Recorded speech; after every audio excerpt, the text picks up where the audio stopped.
जबलपुर के bishop PC Singh उस वक्त सुर्खियों में आ गए जब उनके घर ईओडब्ल्यू का छापा पड़ा। कार्रवाई के दूसरे दिन मिशनरी और धर्म की आड़ में फर्जीवाड़ा कर अकूत संपत्ति जुटाने वाले जबलपुर डायोसिस के बिशप पीसी सिंह पर राज्य सरकार ने शिकंजा कस दिया है। खुद मुख्यमंत्री शिवराज सिंह चौहान ने इस मामले में शुक्रवार को ईओडब्ल्यू के आला अधिकारियों के साथ एक उच्च स्तरीय बैठक की। हालांकि कांग्रेस ने सरकार की मंशा पर सवाल उठाए हैं, लेकिन सीएम शिवराज ने ईओडब्ल्यू की जांच का दायरा बढ़ाने के निर्देश देते हुए दो टूक चेतावनी दी है कि मध्य प्रदेश में धर्म की आड़ में धर्मांतरण जैसी गैरकानूनी गतिविधियां नहीं चलने दी जाएंगी। बता दें कि बिशप के घर पर पड़े छापों में करोड़ों रुपए कैश मिलने के साथ ही विदेशी करेंसी भी मिली है। कहा जा रहा है कि बिशप की काली कमाई का धर्मांतरण से रिश्ता है। एजुकेशनल ट्रस्ट के नाम पर धर्मांतरण का खेल चल रहा है। बता दें कि इसके तार सिर्फ मध्य प्रदेश के साथ ही उत्तर प्रदेश के समेत अन्य कुछ राज्यों से भी जुड़े हुए हैं। बिशप पीसी सिंह के खिलाफ अलग अलग राज्यों में करीब 100 मामले दर्ज हैं। जानकारी के मुताबिक पीसी सिंह ने सहयोगी पीटर बलदेव से मिलीभगत कर उत्तर प्रदेश के मिर्जापुर में 10 करोड़ की जमीन भी बेच दी थी। तो वहीं पीसी सिंह का करीबी दलाल प्रिंसिपल से धर्मांतरण के लिए वसूली करता था। ऐसी बातें भी सामने आई हैं। PC Singh the board of education church of north India Jabalpur डायोसिस के बिशप हैं। बता दें कि कुछ समय पहले क्राइस्ट चर्च कॉलेज लखनऊ के प्रधानाचार्य राकेश कुमार छत्री ने इस संबंध में थाना हजरतगंज को एक शिकायती पत्र सौंपा था और उल्लेख किया था कि पीटर बलदेव पूर्व में बिशप था, उसके खिलाफ आपराधिक प्रकरण दर्ज हुए तो तत्कालीन चर्च ऑफ नॉर्थ इंडिया के पदाधिकारियों ने पीटर बलदेव को बिशप पद से हटा दिया था।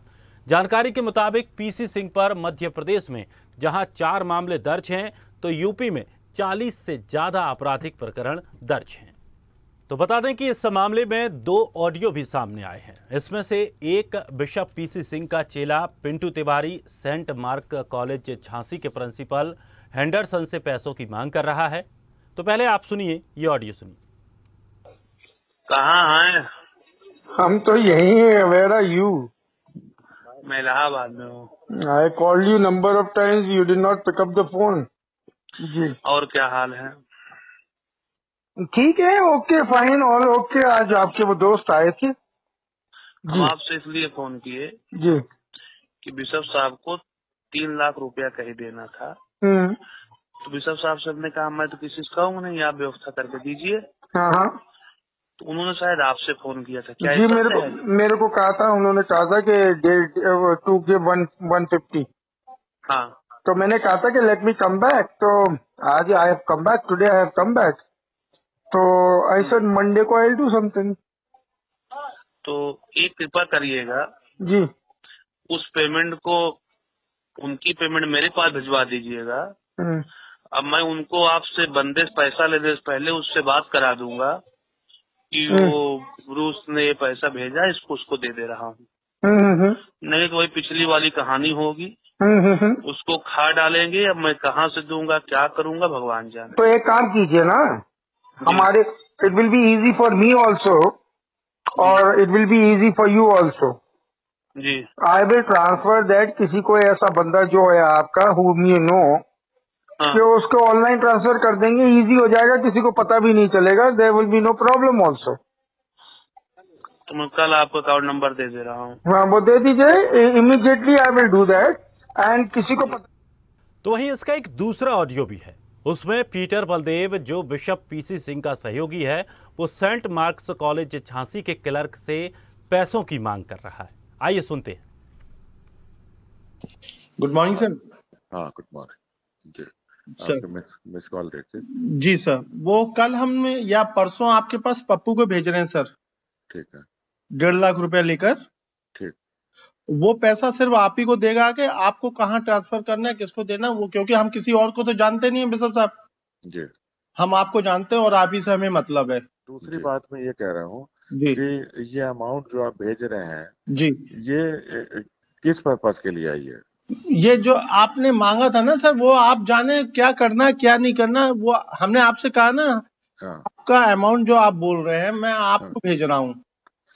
नहीं तो ऐसा है ना जी। देखिए, एक एक स्कूल के ऊपर एक एक डीनरी की तनख्वाह निकालने की जिम्मेदारी दी गई है।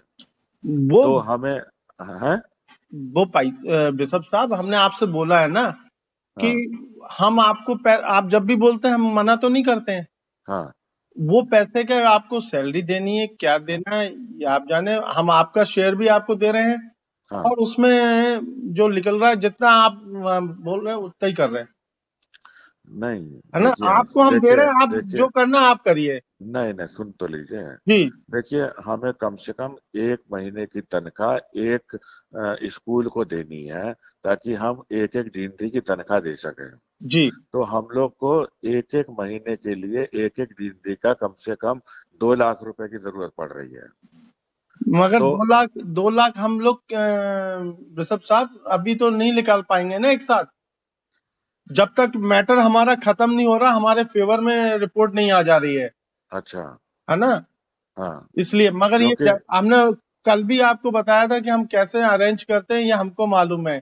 नहीं नहीं अगर हमारा ये स्कूल सिविल में होता हाँ तो हम तो आपको, आप 2 लाख मांगते, हम 10 लाख दे देते आपको। अरे ऐसा था ना, अब वकील साहब से बातचीत हो रही थी जी तो वो ये कह रहे थे क्योंकि मिस्टर ब्रूस ने पिछले महीने भी नहीं दिया, पिछले पिछले महीने भी नहीं दिया, तो उनसे 5 लाख रुपए ले लो ताकि 2 महीने नहीं की नहीं तनख्वाह नहीं, बांट दें। 5 लाख की बात वो कर रहे हैं, हम कहाँ से निकालेंगे, कहाँ दिखाएंगे बिशप तो साहब। आप उनको ये रियलिटी बताइए ना। तो ये दोनों ऑडियो वायरल हुए हैं, लेकिन स्वदेश न्यूज इन ऑडियो की पुष्टि नहीं करता है। जो सोशल मीडिया पर जो वायरल हो रहे हैं उन ऑडियो को हमने आप तक पहुंचाया है। चलिए हमारे साथ यूपी एडिटर अकील सिद्दीकी जुड़ गए हैं। अकील, 2 ऑडियो भी इस अब पूरे मामले में वायरल हो रहे हैं, कैसे इन्हें समझ सकते हैं? अकील, आप तक मेरी आवाज पहुंच रही है? बिल्कुल, निश्चित तौर पे दिनेश आ रही है आवाज। अकील, 2 ऑडियो वायरल हुए हैं और इन ऑडियो में साफ तौर पर यह तो लग रहा है कि लेन देन पूरा होता था और जिस तरह के जो आरोप लगाए गए थे उन आरोपों की पुष्टि सी भी होती जा रही है। अरे कैमरे से आता था भाई आगे। हाँ, कैसे समझ सकते हैं हम इसे? दिनेश देखिए, निश्चित तौर पे अगर बात करें इस पूरे मामले में, देखिए एक एक परत खुलती जा रही है। और सबसे बड़ी बात कि स्वदेश न्यूज से जब से इस खबर को उठाया है तब से इसके जो पीड़ित हैं, जो इनसे पीड़ित हो चुके हैं, वो एक एक चीज मुहैया भी करा रहे हैं स्वदेश न्यूज को। उनको पता है कि ईमानदारी से स्वदेश न्यूज चैनल ने जिस तरह दिखाया और जिस तरह खबर का असर भी हुआ, कार्रवाई हो रही है इस मामले में, वो कहीं ना कहीं कड़ी पे कड़ी जुड़ती जा रही है। यही बात है कि 2 ऑडियो हमारे पास ऐसे आए जो स्वदेश न्यूज के पास एक्सक्लूसिव ऑडियो है, जो अभी हमारे दर्शकों ने सुना है। ये किसी और के पास, किसी संस्थान, किसी चैनल, किसी अखबार के पास नहीं है, ये सिर्फ स्वदेश न्यूज के पास। और ये खुलासा कर रहा है सीधा सीधा कि किस तरह वसूली होती थी, किसके नाम से वसूली होती थी, कैसे सैलरी के नाम से मांगा जाता था, कैसे चीजों को वसूला जाता था, कैसे लोगों को मैनेज किया जाता था, और कौन कौन है। जिस तरह झांसी के प्रिंसिपल से बात हुई है और जिस तरह इसके साथ साथ जिस तरह लखनऊ के प्रधानाचार्य से बात होती थी, लोग कैसे कूट रचित दस्तावेज तैयार होते थे, कैसे लोग इसे लेते थे। तो ये कहीं ना कहीं निश्चित तौर पे ये बड़ी अहम बात ये है कि इसमें, इस मामले में अब एक एक चीज का खुलासा हो रहा है। लेकिन फिर दिन मैं ये बात कहूंगा कि निश्चित तौर पे जो सबसे बड़े, जो पद पे बैठे थे, जो बड़े लोग थे, वो अभी इससे गिरफ्त में नहीं आए हैं। जो सबसे नीचे जो कोऑर्डिनेट करते थे, जो स्लीपर सेल बनाते थे, बीच के नेटवर्किंग को खड़ा करते थे, कैसे बात किससे करनी है, कैसे वसूलना है, कैसे सैलरी के नाम पर पैसे लेने हैं पादरियों के, जबकि 5 साल से किसी पादरी को, किसी भी चर्च के पादरी को, स्कूल के लोगों को सैलरी तक नहीं मिली है। और उनका पैसा देखिए आप किस तरह 2 लाख भेज रहे हैं, 1 लाख भेज रहे हैं, 1.5 लाख भेज रहे हैं, और वो भी कैश में जाता था। कुछ ऐसे पैसे जो अकाउंट्स में जाते थे, उनका ब्यौरा ये डोनेशन के नाम पर दिखाया जाता था। तो निश्चित तौर पे उत्तर प्रदेश के कई जिलों से, राजधानी लखनऊ में मिर्जापुर में 10 करोड़ की प्रॉपर्टी बेची गई। ये जहां मैं खड़ा हूं दिनेश, ये आप देखिए तस्वीर में, ये जो चर्च आपको दिख रहा है, ये जो प्रॉपर्टी दिख रही है, ये प्रॉपर्टी का मामला कूट रचित दस्तावेज तैयार किया गया और 2019 से पहले, और उसके बाद इसे बेचने के लिए इस ट्रस्ट की जो जमीन है, इतनी बड़ी प्रॉपर्टी ये जमीन है, इस जमीन को बेचने के लिए पूरी तरीके से रचित करके एक कमेटी बनाने के लिए पहले रजिस्ट्रार को एक लेटर जाता है कि इस मामले में ये इस पद पर ये लोग को नियुक्त करना है। लेकिन रजिस्ट्रार को ये शंका पहले से थी कि ये मामला कहीं ना कहीं कोर्ट में विचाराधीन है, तो विचाराधीन रहते हुए हम इस पे कमेटी नहीं बना सकते हैं। तो उन्होंने इसकी जांच शुरू की तो उसका पता लगा जो यहाँ के राकेश जी हैं प्रधानाचार्य, उन्होंने इस मामले में फिर तुरंत तत्काल प्रभाव से जानकारी दी और फिर हजरतगंज थाने में FIR दर्ज कराई 2019 में। जहां मैं खड़ा हूं यहाँ से मुख्यालय की जो मुख्यमंत्री अगर आवास की बात करें तो मुश्किल से ज्यादा से ज्यादा 200 मीटर, ये 200 मीटर रोड जाती है मुख्यमंत्री आवास को। और ये जो लाल वाली बाउंड्री आप देख रहे हैं जहां से गाड़ियां चौराहे से, ये राजभवन का गेट है। ये राजभवन का गेट यानी सुनिए, राजभवन के ठीक सामने ये प्रॉपर्टी है। अगर उसके आगे घूमिए तो ये GPO है। GPO के बगल विधानसभा है, विधान भवन है, मुख्यमंत्री कार्यालय है और ये अटल चौक यानी राजधानी लखनऊ का हजरतगंज चौराहा और उस चौराहे के कोने से लेकर राजभवन के चौराहे कोने तक ये प्रॉपर्टी है। और ये बहुत बेशकीमती प्रॉपर्टी है। ये जो आप देख रहे हैं ये प्रॉपर्टी इतनी कीमती है जिसे हड़पने के लिए CP सिंह के गुर्गे जो हैं वो पूरी तरीके से इस पर हावी हो गए थे। हालांकि सबसे बेहतर बात यह है कि मुख्यमंत्री योगी आदित्यनाथ ने, उनकी शासन ने, उनके प्रशासन ने इस मामले में गंभीरता से लिया और कार्रवाई शुरू की और यही वजह है कि एक लोगों की गिरफ्तारी मेरठ से हो गई है। तो सबसे बड़ी बात यह है कि इस मामले में इतनी बड़ी प्रॉपर्टी दिनेश हड़पने की कोशिश की गई थी। उत्तर प्रदेश सहित अन्य राज्यों में 99 केसेस दर्ज हैं। 420, 419, 420, 467, 405, 120B में कितने नाम जो सामने हैं उनकी गिरफ्तारी अब होनी है। हालांकि सबसे बड़ी बात दिनेश ये है कि इसमें गिरफ्तारी उनके खिलाफ भी होनी चाहिए जो बीच में दस्तावेज तैयार करते हैं, प्रॉपर्टी उनकी जिन लोगों के नाम से दर्ज कराई जाती है, जिनको कमेटी में जो अगर बाहुबली टाइप की, जो दबंग टाइप के होते अगर वो बन जाते हैं तो उन्हें कैसे हटाया जाता है, फिर अपने आदमियों को उस अहम पद है उस पर बैठाने की कोशिश की जाती है। तमाम वसूली चलते हैं, पादरियों के सैलरी के नाम पर वसूली होते हैं। धर्म परिवर्तन को लेकर मध्य प्रदेश में किस तरह इस मामले में आगे कूटनीति दस्तावेज तैयार करके धर्म परिवर्तन कराए गए, उनके पैसे वहां से फंडिंग कराए गए। तो ये नेटवर्किंग ऐसा नहीं कि राजधानी लखनऊ से ही जुड़ा हुआ, उत्तर प्रदेश से, उत्तराखंड से भी है, मध्य प्रदेश, छत्तीसगढ़, दिल्ली, इसके साथ साथ अन्य राज्यों के साथ साथ विदेशों से भी जुड़ा है। तो सबसे बड़ी बात यह कि इसमें सफेद पोस्ट नेताओं का भी कहीं ना कहीं हाथ है और अंडरवर्ल्ड का भी नाम इसमें सामने आ रहा है। क्योंकि बिल्कुल दिनेश, इसमें कहीं ना कहीं बड़े ऊपर जो माई बाप हैं उनके बिना समर्थन से ये हो ही नहीं सकता है। तो निश्चित तौर पे इतनी बड़ी बड़ी प्रॉपर्टी, अब आपको मैंने दिखाया कि 100 मीटर पे दूर पे राजभवन है, मुख्यमंत्री कार्यालय है, मुख्यमंत्री आवास है, हजरतगंज चौराहा है। तो इतनी बड़ी बेशकीमती जो प्रॉपर्टी है वो कैसे इन लोगों ने हड़पने की कोशिश की है इस प्रॉपर्टी को। तो निश्चित तौर पर इसमें कार्रवाई शुरू हुई है। मुझे लगता है कि अब आगे उन सभी लोगों को जांच के दायरे में आएगा और गिरफ्तारी होगी। हालांकि जो पीड़ित है वो इस बात को लेकर काफी कल से खुश हैं कि गिरफ्तारी शुरू हो गई है और स्वदेश न्यूज को बधाई भी दे रहे हैं, धन्यवाद भी दे रहे हैं कि कहीं ना कहीं खबर चलाने के बाद जिस तरह कार्रवाई हो रही है वो अपने आपस में कहीं ना कहीं मिठाई बांटते नजर आ रहे हैं। तो अब हमें दिनेश इंतजार होगा कि उस बड़े नाम का, उस बड़े चेहरे का जिसकी गिरफ्तारी होना, CP सिंह जैसे लोगों की गिरफ्तारी होनी है।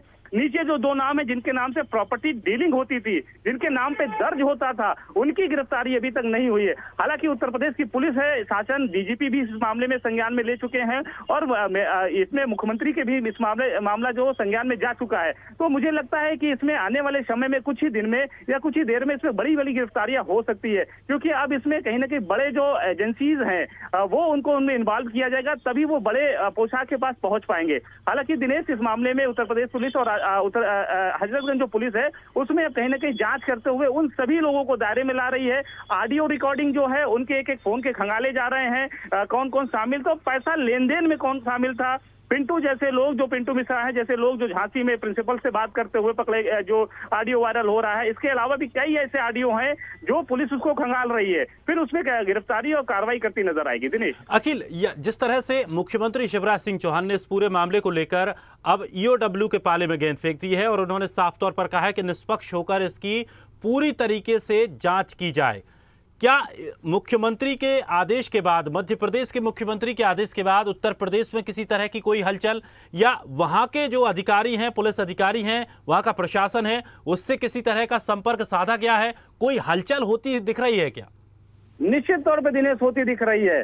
मैं बताऊं कि हजरतगंज थाने में जिस तरह 6 मुकदमे में गिरफ्तारी हुई है, इसके अलावा जो 40 से ज्यादा केसेस दर्ज हैं उत्तर प्रदेश में, उत्तराखंड में, इन सभी, और मध्य प्रदेश, छत्तीसगढ़ में भी, जबलपुर में भी, तो उन सभी लोगों को कहीं ना कहीं आपस में जो प्रशासन है, जो है मध्य प्रदेश की पुलिस हो, उत्तर प्रदेश की पुलिस हो, उत्तराखंड की पुलिस हो, दिल्ली की पुलिस हो, इन तमाम लोगों से कहीं ना कहीं कांटेक्ट आपस में तालमेल किया जा रहा है कि कैसे किस केस में, इस केस में आप कहां तक पहुंचे हैं, विवेचना कहां तक पहुंची है, किनके नाम सामने आए हैं, उन सभी को आपस में तय करने के बाद ही बड़ी गिरफ्तारी होगी। और इसमें अब माना जा रहा है ये कि कहीं ना कहीं इसकी गिरफ्तारियां जिस तरह शुरू हुई है, पुलिस, अगर प्रशासन आपस में कोऑर्डिनेट करेगी, हर राज्य की पुलिस आपस में तालमेल बैठाएगी, क्योंकि बड़े इस मामले में कहीं ना कहीं डीजीपी उत्तर प्रदेश के हो चाहे मध्य प्रदेश के डीजीपी हो, आपस में बातचीत करेंगे और करने के बाद कहीं ना कहीं उसमें जो टीम बनाई गई है गिरफ्तारी के लिए, उन टीम को यहाँ से रवाना किया जाएगा। मध्य प्रदेश के जबलपुर में भी जाएगी, मध्य प्रदेश में भी जाएगी, भोपाल में, और इसके अलावा वहां की भी पुलिस उत्तर प्रदेश में भी आएगी। ये भी पुलिस अगर सूत्रों की माने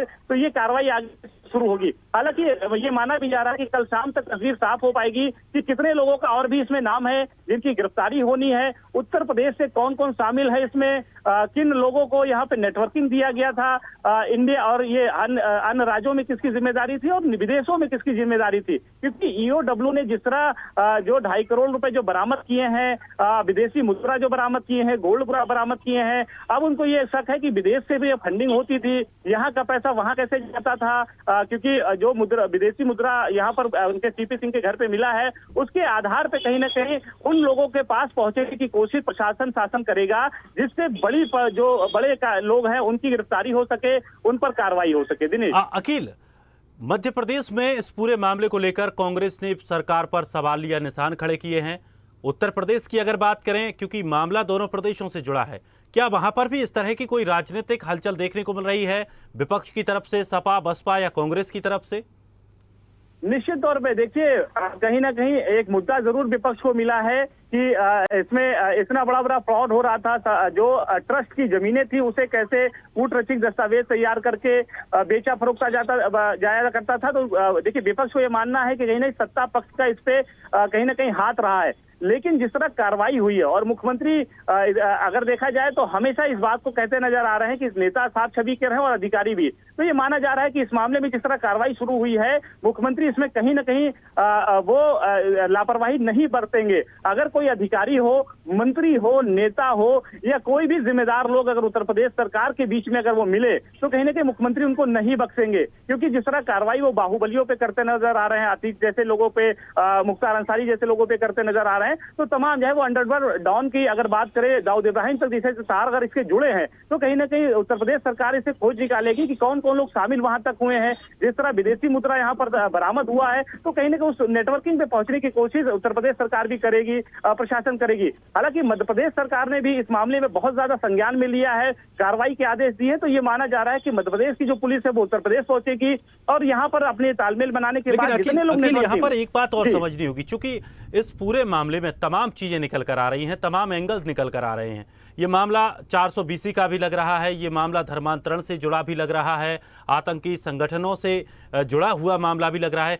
कौन कौन से वो एंगल हैं जिन एंगलों को लेकर इस पूरे मामले में जांच की जा रही है?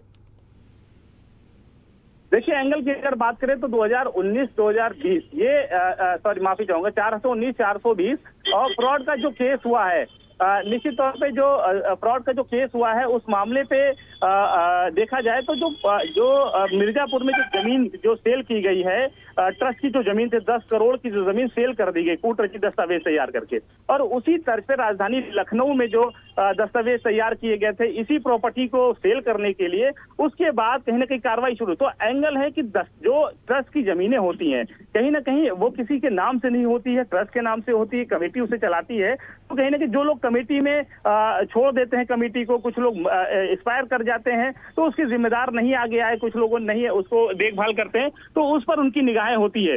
सबसे बड़ी बात है कि इसमें एक वकील जो फर्जी टाइप का वकील बने थे, बार काउंसिलिंग में उनकी शिकायत होती है तो पता चलता है वहां से कि फर्जी है, यहाँ पर रजिस्टर्ड नहीं है, और ऐसे केसेस वो मिलकर वहां पर दर्ज कराते हैं जिसपे कोई पैरवी करने नहीं आता है, हट जाता है, तो उस प्रॉपर्टी को फिर इन लोग कूटरचित दस्तावेज तैयार करके उसे सेल आउट करते हैं। तो मामला इस एंगल से उठा था कि कहीं ना कहीं जो प्रॉपर्टी, जो दस्तावेज होते हैं प्रॉपर्टी के, ट्रस्ट के, उसमें कोई देखरेख ना करता है या कोई जिम्मेदार सामने और आगे चलकर अकील स्थिति ऐसी होने वाली है कि तमाम, ये सिर्फ एक धर्म से संबंधित बात नहीं है, सभी जगहों पर सभी धर्मों में इस तरह के ट्रस्ट बनाए जाते हैं और व्यवस्थाएं चलाई जाती हैं, तो आगे चलकर और चीज़ों पर भी लगाम कसी जा सकती है। बहुत बहुत शुक्रिया अकील, और आप नज़र बनाए रखिए, पल पल की अगर कोई बड़ी अपडेट आती है हम दर्शकों तक एक एक सच्चाई पहुंचाएंगे, एक एक परत जो खुलेगी वो दर्शकों तक स्वदेश न्यूज़ पहुंचाएगा, क्योंकि हमने इस खबर को प्रमुखता के साथ उठाया है और प्रमुखता के साथ इसकी एक एक सच्चाई आप तक भी हम पहुंचाएंगे।